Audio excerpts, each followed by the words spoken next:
Ղարաբաղից տեղահանված անձ ես, ունես փախստականի կարգավիճակ եւ ուզում ես ձեռք բերել Հայաստանի Հանրապետության քաղաքացիություն, ուրեմն շարունակիր դիտել տեսանյութը։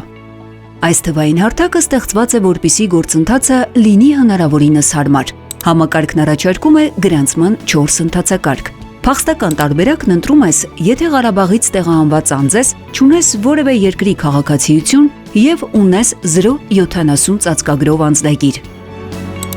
Պահանջվող տվյալները լրացնելուց հետո էլեկտրոնային հասցեին կստանաս հղում։ Ինչից հետո պետք է անցնել այդ հղումով, գցել անձնագրի սկանավորված տարբերակը PDF ֆորմատով եւ ավարտել գրանցման գործընթացը, մուտք գործել համակարգ, սեղմել նոր հայտ կոճակը։ Հայտը լրացնելիս հետևիր ուղեցույցին։ Հերթականությամբ գցելով պահանջվող փաստաթղթերն ու լրացնելով անհրաժեշտ դաշտերը։ Հայտն ուղարկելուց հետո այն կհայտնվի նախնական վարույթ կարգավիճակում։ 21 օրվա ընթացքում էլեկտրոնային հասցեին կստանաս ծանուցում հայտի շտկման կամ հաստատման մասին։ Շտկման պահանջը չկատարելու դեպքում հայտը կմերժվի։ Փախստականների համար ծառայությունն անվճար է։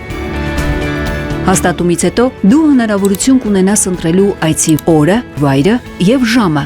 Այցելության ընթացքում կստուգվի ներկայացված տվյալների ճշտությունը եւ փաստաթղթերի վավերականությունը։ Այցից հետո 90 օրվա ընթացքում էլեկտրոնային փոստի միջոցով կծանուցվի քաղաքացիության շնորհման կամ մերժման մասին։ Քաղաքացիության շնորհման մասին ծանուցումը ստանալուց հետո անհրաժեշտ է ներկայանալ Ներքին գործերի նախարարության միգրացիա եւ քաղաքացիության ծառայություն անձնագրավորվելու նպատակով։ Օտարերկրացի տարբերակն ընտրում ես, եթե Ղարաբաղից տեղահանված անձ ես, բայց ունես այլ երկրի քաղաքացիություն։ Որպես օտարերկրացի, գրանցման ընթացակարգը գրեթե նույնն է։